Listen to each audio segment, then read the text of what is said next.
mas a ideia é incentivar-nos a olhar para Deus, a olhar para Deus, olhar para Deus. Por isso eu queria que os irmãos abrissem ou acompanhassem a leitura em Gênesis capítulo 1. Não posso, eu até tentei fugir de Gênesis, mas não posso. A gente tem que ir lá para o início de tudo. Gênesis capítulo 1, versículo do 26 ao 28. E disse Deus: façamos o homem à nossa imagem, conforme a nossa semelhança, e domine sobre os peixes do mar, e sobre as aves do céu, e sobre o gado, e sobre toda a terra, e sobre todo réptil que se move sobre a terra. E criou Deus o homem à sua imagem. A imagem de Deus o criou, homem e mulher. Os criou. E Deus os abençoou, e Deus lhes disse: frutificai, multiplicai-vos, enchei a terra, sujeitai-a e dominai-a sobre os peixes do mar, e sobre as aves dos céus, e sobre todo o animal que se move sobre a terra. Bem, primeiro, para a gente poder entender, o homem é a imagem de Deus. Alguém já viu um espírito? Qual é a imagem de um espírito? É estranho, né? Eu já ouvi gente falar com uma bola de luz. O espírito é uma bola de luz. Mas a Bíblia não declara nada disso. A Bíblia nos mostra que Deus é espírito, mas que Deus tem uma imagem. Deus tem uma imagem. E quando você olha para o ser humano, é a imagem de Deus. Como que eu sei disso? Porque Deus diz: os meus olhos estão sobre a terra. Deus diz: a minha mão te consola, a minha destra.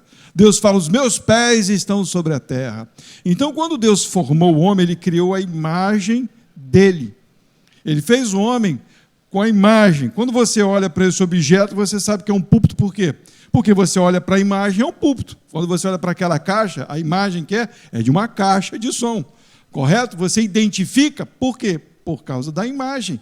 Então, Deus fez o homem à imagem dele, para que o homem soubesse que ele é criação de Deus, que ele se parece com a imagem de Deus. E não só deu Deus a imagem, o parecer com ele, mas também ele fez o homem semelhante a ele. Isso é muito legal. Algumas pessoas, quando conhecem o meu pai, né? Para quem conhece papai, quando ouve o papai falando, né? Tem gente que olha a foto: caramba, você é a imagem do teu pai, cara, como você parece com o teu pai. Aí quando ouve o papai falando: caramba, tu é igualzinho teu pai, o jeito de falar, a maneira de dizer, o jeito de rodar o dedo. O pessoal fala que eu rodo o dedo, mas eu não sei isso não. Quando está nervoso, arregala o olho: caraca, é o teu pai, todinho é o teu pai. Exatamente, a forma do meu pai agir, eu tenho uma semelhança dele. Às vezes, não só eu, mas os Fernandes têm uma maneira estranha, parecida com o papai. Mas tudo bem, mas deixa isso para lá, porque depois ele vai ouvir e vamos tomar cascudo quando eu chegar lá e o papai é desse. Né? Mas a gente é a imagem de Deus e Deus nos deu a sua semelhança. Qual é a semelhança dele? Qual é a característica de Deus? Como que Deus age? Ele tem autoridade, e ele domina, e ele sujeita. Deus tem autoridade, Deus ele tem todo o poder de dominar as coisas, e de sujeitar as coisas.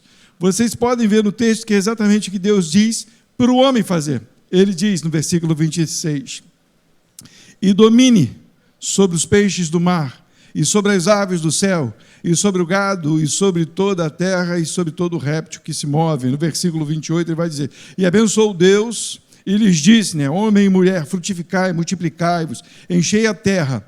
Ele diz assim, constituam família, mas não só constituam família, mas ele diz mais, constituam famílias, encham a terra, mas sujeitai-a, dominai-a.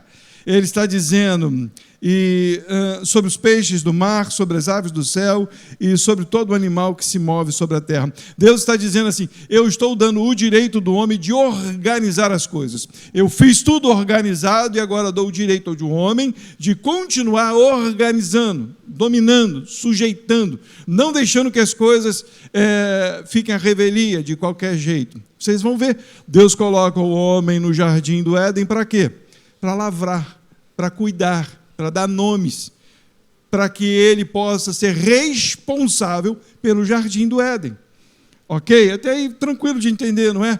Nós somos parecidos com Deus, porque temos olho, boca, nariz, respiramos, né? Deus fala assim, o cheiro suave, né? da oferta, né? Jesus foi como o cheiro suave, então Deus tem o poder de sentir, de analisar pelo olfato o cheiro das coisas, ele tem a condição de ouvir, assim como nós também. E Deus, ele domina, sobre ele está todas as coisas. E ele deu o direito do homem de fazer como ele, dominar, sujeitar, colocar em ordem as coisas. Isso é muito legal. E o que acontece é que quando o homem caiu, vamos lá, Gênesis capítulo 2, do 15 em diante, diz assim: e tomou o Senhor Deus o homem e pôs no jardim do Éden para o lavrar e guardar. E ordenou, prestar atenção, ele diz que Deus colocou o homem para guardar, para lavrar, para pôr em ordem o jardim. E ordenou, Deus colocou ordem. Deus colocou ordem. O Senhor Deus ordenou ao homem dizendo: de toda a árvore do jardim comerás livremente, mas da árvore do conhecimento do bem e do mal dela não comerás, porque no dia em que dela comerdes, certamente morrerás. Deus pôs um limite no domínio do homem. Deus disse ao homem: sujeitai, dominai, mas quem domina sobre você, ele deixa bem claro: sou eu. Eu estou acima de você. Eu sou superior, eu sou o teu Deus, eu sou o teu Criador. Não te dou direito de você se deixar levar por você mesmo. Ele coloca no jardim uma condição para o homem. Está uma condição: me obedeça. E se você me desobedecer, você será castigado, amaldiçoado. Deus coloca no jardim uma árvore que dá tanto conhecimento do bem como conhecimento do mal. Uma árvore que era ao homem agradável, porque se o homem tem conhecimento das coisas, ele não precisa de receber conhecimento de alguém sobre ele. Entenderam?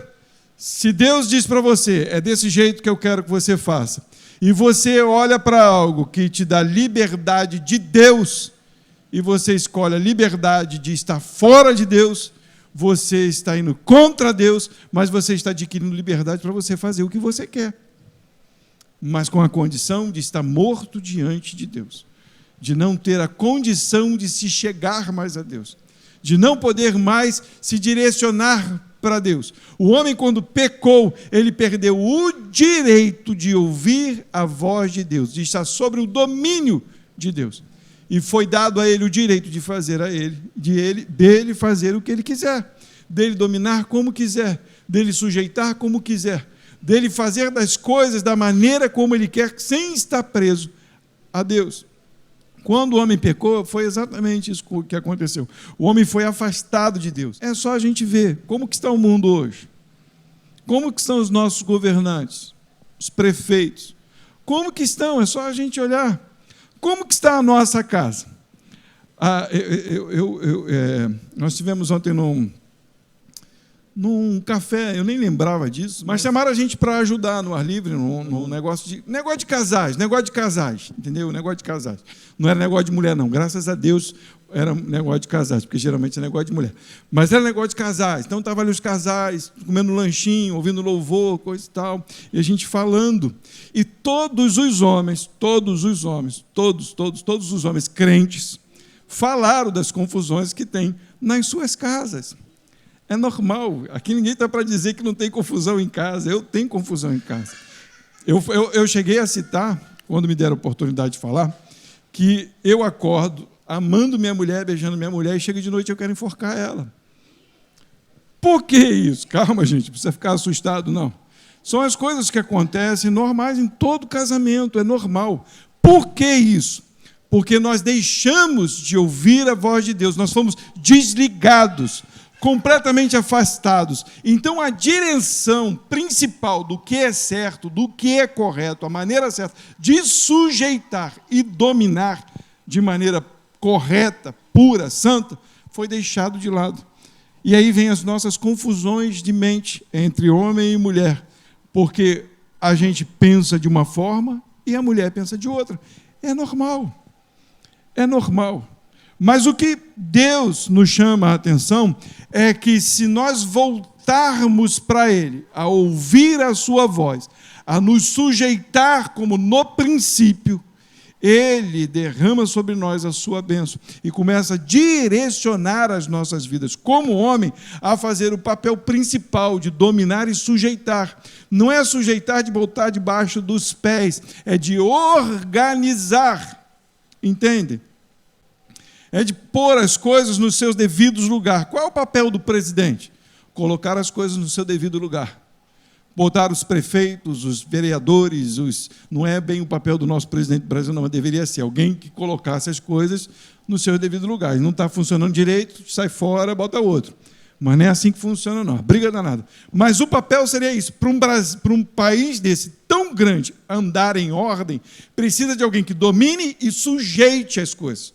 Para a nossa casa andar em ordem, precisa de alguém que domine e sujeite as coisas. Não é para colocar debaixo dos pés, é para que funcione organizadamente. E eu digo com toda a clareza, só funciona se Deus estiver no ponto principal, no começo de tudo, assim como era. Ele sujeitou, ele ordenou, ele disse, o homem faça, e o homem se sujeita a Deus para poder como é que se fala a palavra? Vou falar bonito agora. Corroborar com Deus na obra que é dele. Ele ser o auxiliador, ele ser o adjuntor, aquele que opera segundo a voz dele. Ele ouve a voz de Deus e põe em prática a ordem do Senhor. É assim, foi para isso que Deus nos chamou. Hoje não funciona desta forma porque o homem não quer ouvir a Deus. E a palavra é essa. O homem não se sujeita, o homem não se humilha diante de Deus. Nós tomamos uma posição, geralmente os homens, de não se humilhar, mas Deus não nos deu o direito de sujeitar e dominar as coisas dessa forma.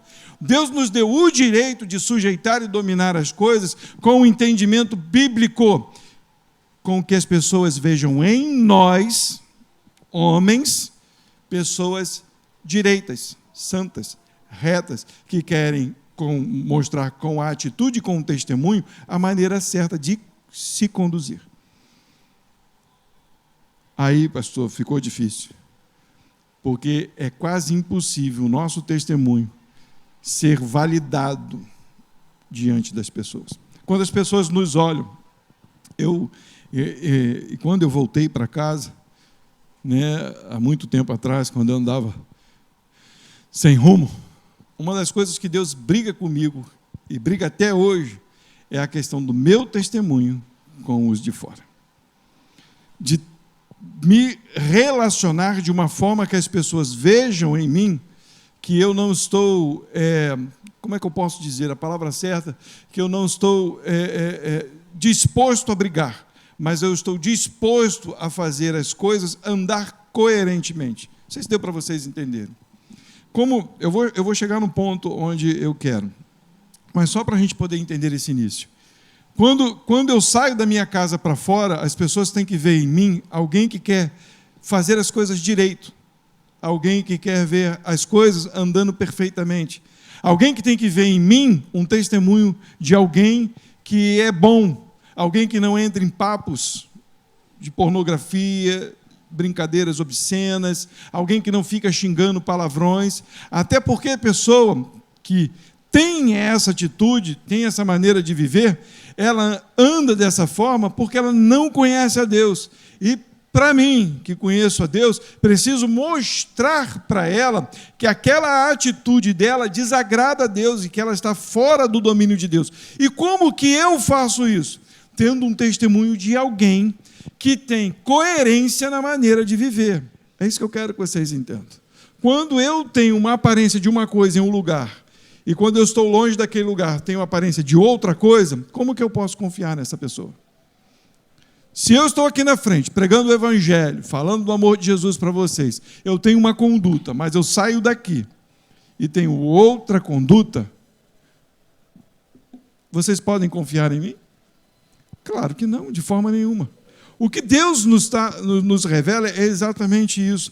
Quando Deus criou o homem, Ele criou o homem para ser imagem e semelhança, para ele agir de conformidade à vontade de Deus, para que a vida dele fosse um testemunho para outras pessoas, de que as pessoas pudessem olhar para aquele homem e ver Deus. Você já entendeu? Isso é muito legal. Quando uma pessoa olhar para você, ela não vê simplesmente você, ela vê Deus em você, porque você voltou ao plano original, você é imagem e semelhança de Deus. Você, além de parecer com Deus, você tem a característica de Deus, de agir corretamente, de colocar as coisas em ordem. Foi para isso que Deus chamou os homens. Foi para isso que Deus chamou os homens, para fazer as coisas corretamente, da maneira certa. Olha o que diz lá em 1 Coríntios, capítulo 15, versículo 22.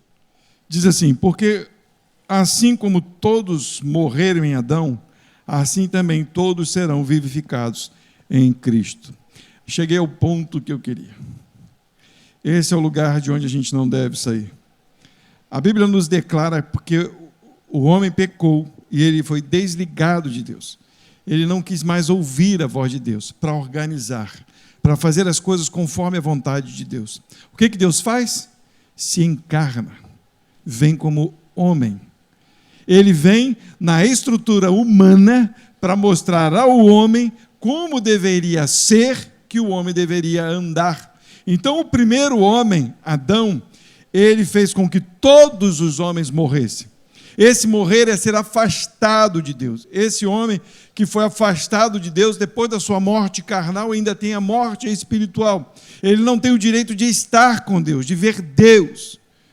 Mas quando Cristo veio como homem, quando Deus se encarnou, veio como homem, e as pessoas puderam ver em Cristo Deus, aí mostrou aos homens a maneira como os homens deveriam andar em Cristo, como Cristo andou. Quando Jesus começava a pregar já como homem, aos 33 anos, começou o seu ministério, as pessoas olhavam para ele, não olhavam como os fariseus, como os doutores da lei, mas olhavam para Jesus como alguém que tinha autoridade para falar. Alguém que vocês podiam olhar assim, eu posso confiar neste homem.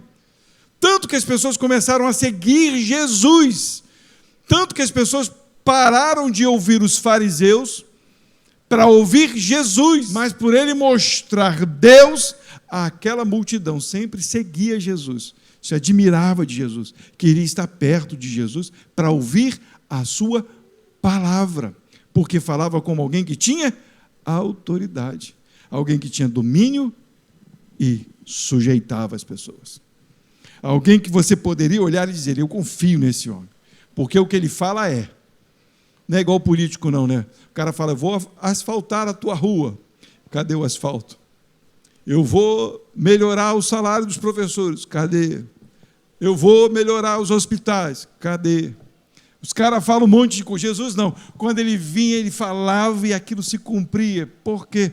Porque ele era imagem e semelhança de Deus. Ele era o próprio Deus. Então ele começa a representar e a mostrar para os homens, principalmente para os homens, como ele quer que a gente ande, de que maneira que ele quer que a gente haja, de que maneira ele quer que seja a nossa conduta. Mulheres acompanhavam Jesus, mulheres que saíram da vida que Jesus tirou. Jesus não tinha relacionamento, Jesus não tinha palavras indecentes.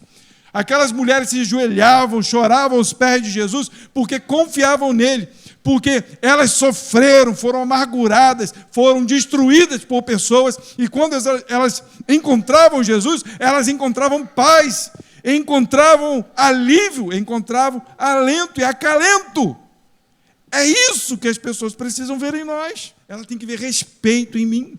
Ela tem que ver respeito em mim. Ela tem que ver respeito em todos nós. As mulheres têm que ver respeito em nós. E essas pessoas viam em Jesus, elas se chegavam a Jesus.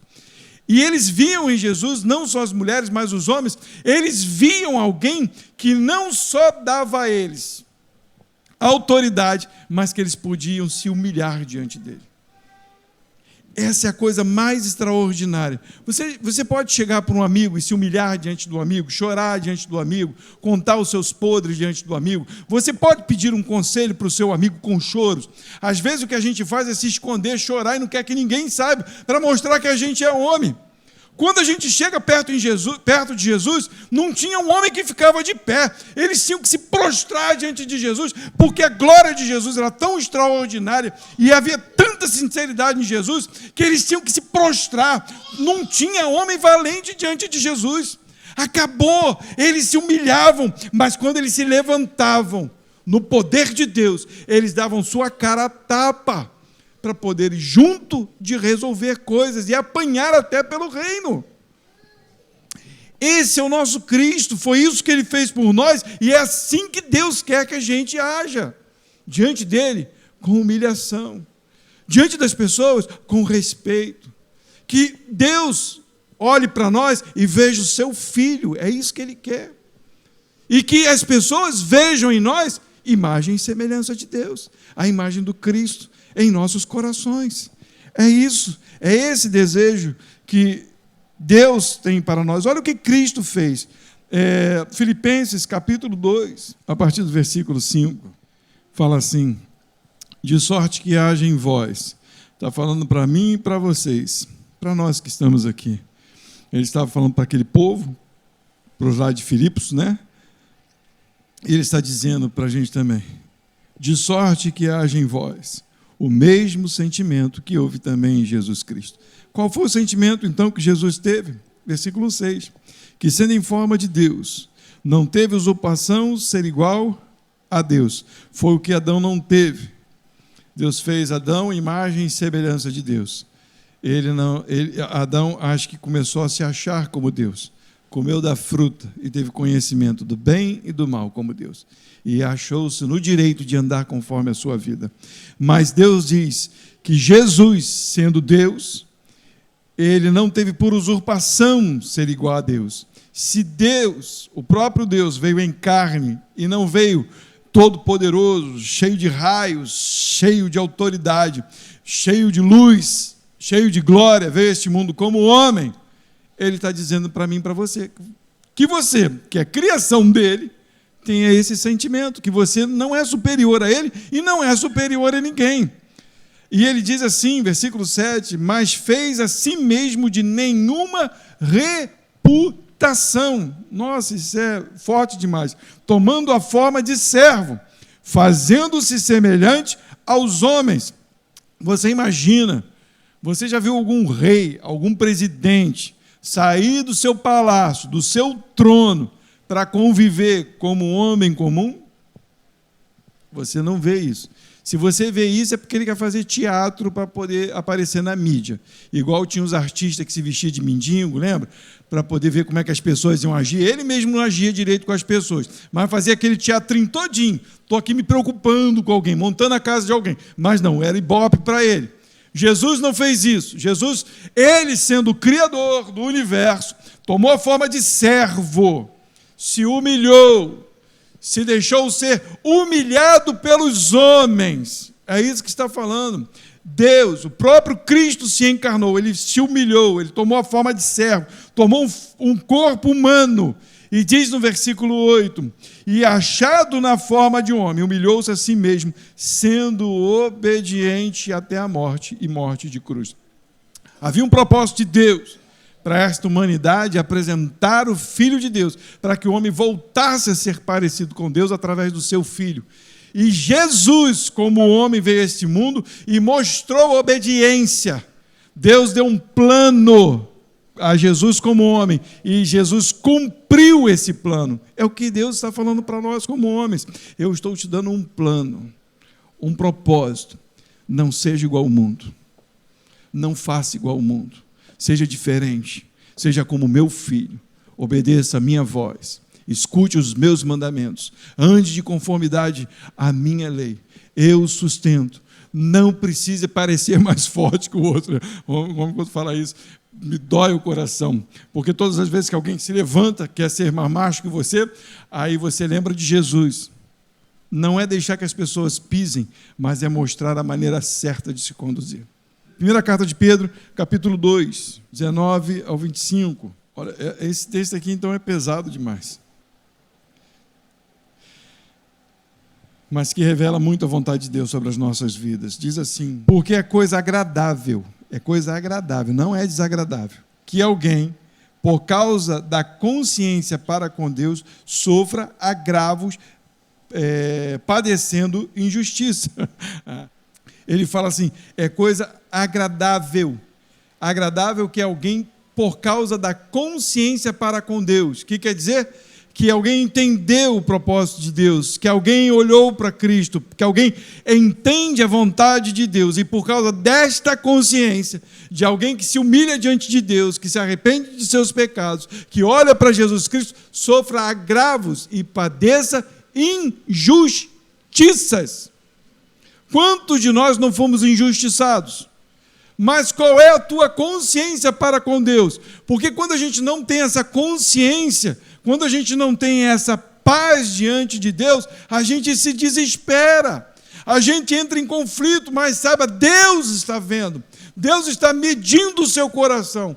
Com certeza Deus te dará o escape, mas você não precisa ter medo, porque você está se fazendo agradável diante de Deus. Não foi você que causou o problema veio a você. Não foi você que trouxe o problema veio até você. Então é agradável. Não é agradável quando você faz o problema, mas quando as coisas acontecem, você se rende e diz, Deus está no controle. Ele continua, fala lá, versículo 20, porque que glória será essa, se pecando, fazendo errado, sois esbofeteados e sofreis, mas se fazendo o bem, sois afligidos e sofreis, isto é agradável diante de Deus. Olha como é que é precioso. Por que a gente às vezes reclama? A Bíblia diz assim, que se queixa o homem, se queixa de seus próprios pecados. Se você está padecendo alguma coisa ruim, foi porque você fez, só nos resta uma coisa, se arrepender, mostrar o seu erro, contar a sua falha diante de Deus e diante dos homens e prosseguir. Mas se você não fez, fica tranquilo, porque Deus vai te justificar. É isso que ele está falando, porque é agradável diante de Deus quando você não erra, mas vem sobre você o sofrimento. Mas Deus quer que a gente entenda e a gente possa sofrer entendendo que Deus está vendo e está sobre nós. Olha o que ele diz, versículo 21. Porque para isso sois chamados, pois também Cristo padeceu por nós, deixando-nos o exemplo, para que sigais as suas pisadas, o qual não cometeu pecado, nem na sua boca se achou engano, o qual quando injuriavam, não injuriava, e quando padecia, não ameaçava, mas entregava-se àquele que julga justamente, levando ele mesmo em seu corpo os nossos pecados sobre o madeiro, para que, mortos para os pecados, pudéssemos viver para a justiça, e pela sua ferida fôssemos sarados, porque éramos como ovelhas desgarradas, mas agora tendes voltado ao pastor e bispo das vossas almas. O que ele está falando para nós? Olhe para Deus, siga a vontade de Deus, se arrependa, volte o caminho. Eu recebi uma ligação esses dias que me trouxe muita tristeza. E eu achei incrível a pessoa, quando me mandou as mensagens, que ele mandou 500 mensagens se explicando o porquê não estava mais aqui e confrontando a nossa fé. dizendo como os cristãos eram errados, de uma maneira carinhosa, né, de falar, mas confrontando. E Deus me deu ousadia de falar para ele, cara, se arrepende, porque se alguém disse que você era mentiroso, eu confesso, você é mentiroso mesmo. Você mentiu mesmo. Você falou um monte de asneira mesmo e tentou humilhar um monte de gente e ainda está tentando me converter, dizendo que a palavra está errada. Não conhece nem o que você prega, só conhece o que a gente prega e quer falar mal do que a gente prega. Fala do que você conhece. Mas a pessoa que errou não reconhece o seu erro. Por que não reconhece? Porque não está diante de Deus. A pessoa que está diante de Deus, que conhece a Cristo, ela olha para Jesus e vê o que Jesus fez e se rende. Ela não consegue olhar para a vida dela e falar assim, caramba, minha vida é perfeita. Ela olha para Jesus e diz, minha vida é imperfeita, Ele é perfeito, foi Ele que carregou os meus pecados e eu preciso agir como Ele. Eu preciso fazer como Ele, eu preciso me render. As pessoas precisam ver em mim honestidade. Quando a pessoa conhece a Jesus, ela começa a ver que ela está atrapalhando as pessoas. Anda no mercado, as pessoas param com o carrinho no meio do negócio, ao invés de encostar. Tem gente que para o carrinho de lado, porque não tem respeito às outras pessoas. Quando a pessoa conhece Jesus, ela quer mostrar educação, ela quer mostrar bondade, ela quer mostrar honestidade. Quando te dão um troco a mais, devolve. Quando te acusam de alguma coisa, mostra que não é com respeito. E tantas coisas. Jesus, quando transforma de verdade a vida, o homem se torna valente, não por bater, mas por mostrar a justiça de Deus. Essa é a valentia do homem, e essa é a valentia que Deus quer colocar nos nossos corações. Apocalipse capítulo 21, versículo 14, esse versículo aqui parece que não tem nada a ver, mas eu encerro com ele. Vamos lá, 21, 14.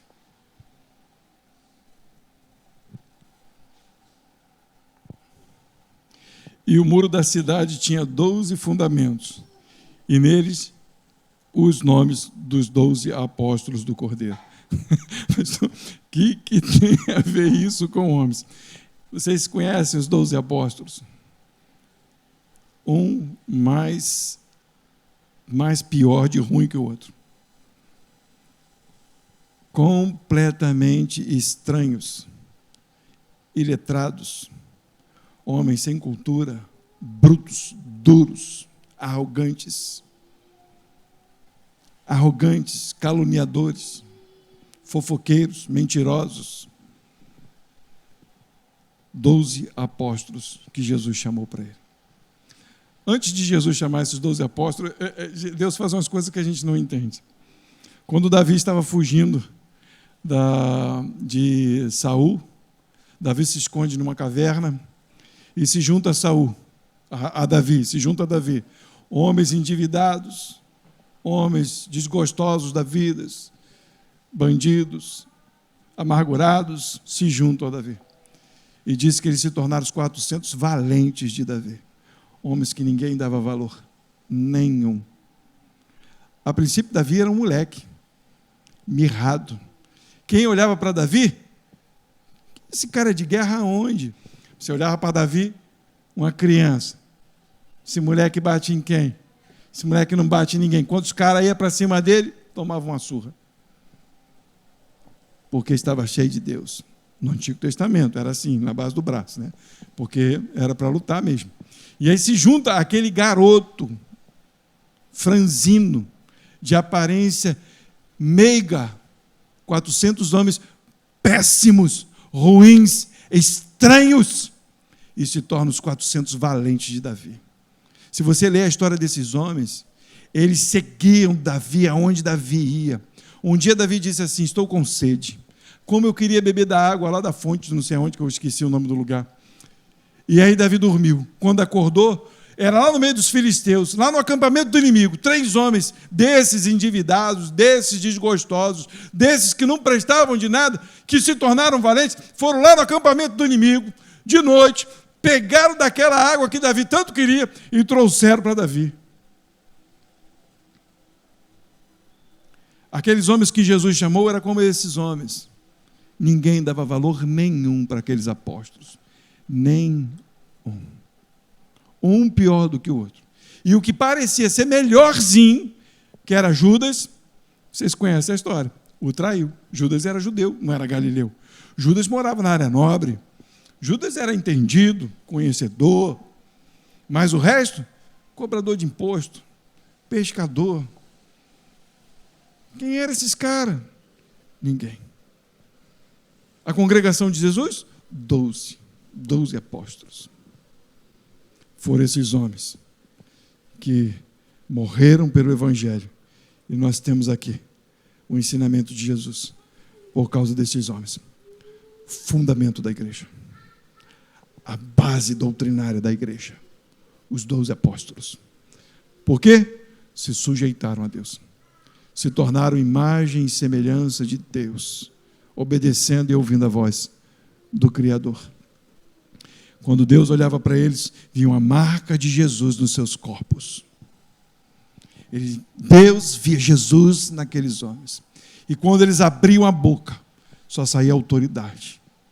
Famílias eram restauradas, pessoas eram curadas. Homens ruins, péssimos, se endireitavam. É para isso que Deus tem nos chamado. Homens que vão revolucionar de uma maneira correta nesse mundo, sendo parecidos com Jesus, tendo a imagem do Cristo, não fazendo igual ao mundo, não sendo igual ao mundo, porque os homens de hoje em dia são sem moral, são indecentes, são mau caráter, são sem palavras, são convenientes com o mal, mentirosos, desonestos, desobedientes, fofoqueiro. Já viu? Antigamente você não ouvia homem fofoqueiro, mas hoje o que mais tem é homem fofoqueiro. Um homem que gosta de saber das fofocas das novelas, gosta de saber das fofocas dos BBB, gosta... Meu Deus do céu, os homens hoje em dia estão estranhos pra caramba. Afeminados. Hoje os homens não se comprometem com a verdade. Principalmente hoje por causa do feminismo. O feminismo tomou uma proporção que os homens disseram: mulheres, tomem conta de tudo. Façam tudo, porque vocês querem fazer, tudo bem, eu me rendo à vontade de vocês e façam. Deixaram o seu papel de homem. São vazios de Deus, porque não se sujeitam a Deus. Deus está nos chamando para voltarmos a olhar para Ele, para Deus nos olhar e dizer: homens, vejam a imagem do meu filho em vocês. Entrego a vocês o domínio e a autoridade, sujeição, porque sobre vocês está o meu filho. E aí as coisas começam a se organizar, a ser estabelecidas novamente. Eu falo isso com propriedade. Não sou perfeito, mas quando eu era o que era, a minha vida, a minha casa era uma baderna. Tudo estava destruído. Quando Jesus me trouxe de volta e me disse: morra pelos seus, assim como eu morri, porque eu amei os meus até o fim. Ame a sua família como eu amei. Perdoe como eu perdoei. Eu falei assim: meu Deus, difícil, mas me entrego à tua vontade. Deus restaurou o amor, a família. Deus restaurou tudo. É isso que Deus nos pede. É assim que Deus quer nos ver, com a marca de Jesus em nossas vidas. Jesus mostrou domínio e sujeitou, e se sujeitou. E através da sua sujeição, homens também foram feitos e transformados à imagem de Deus. Imagem e semelhança de Deus.